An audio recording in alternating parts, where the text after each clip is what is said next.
তো আমিও প্রত্যেক বছরই পাই, যখন আমার সন্তানেরা ছোট ছিল তখন থেকে। বিশেষ করে আমার মেয়ে এইসব বিষয়ে খুব এক্সপার্ট, ও কখনো ভোলে না। আমার জন্মদিন বা আমার এই যে মাতৃদিবস, মাতৃদিবস, এই দিবসেও মানে ফুল দিয়েই থাকে। কখনো খুব গর্জাস দেয়, কখনো মনের ওপর।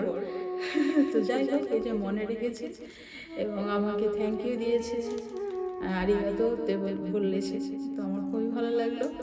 তো সবাই ভালো থাকুন, সুস্থ থাকুন। তো ওর জন্য কি করবো, ওর ফেভারিট ডিশ রান্না করতে হবে। আজকে ওকে স্পেশাল কিছু করে খাওয়াবো, তো এখনো ঠিক করিনি। তো এই ফুলটা আমি পাশে রেখে আজকে আমি ভিডিওটা বানাই। আমি ওকে বলেছি এই ফুল তো একসময় শুকিয়ে যাবে, কিন্তু আমি আজকের এই ভিডিওটা করে রাখি, তুলে রাখি, আর ফুলটাও থাকবে। তো আগামী বছরের মানে গত বছরের যে ভিডিওটা করেছিলাম সেটা আমি লিঙ্কে দিয়ে দেব, পারলে আপনারাও দেখতে পারেন। তো আর আরেকটি মানে বিশেষ হচ্ছে, এই বইটি কে কে জানেন? পার্থজিৎ গঙ্গোপাধ্যায় মহাশয়ের লেখা বরণীয়দের মা।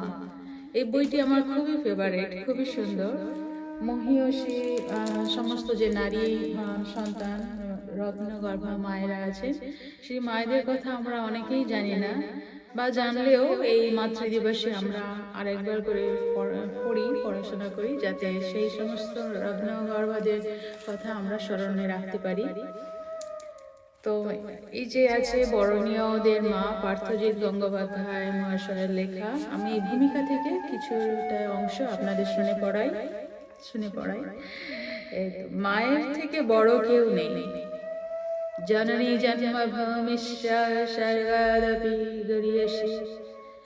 আমরা সকলেই বেড়ে উঠি মায়ের স্নেহ ছায়ায়, পরম স্নেহে গভীর ভালোবাসায় তিলে তিলে ছোট্ট শিশুটিকে বড় করে তোলেন মা।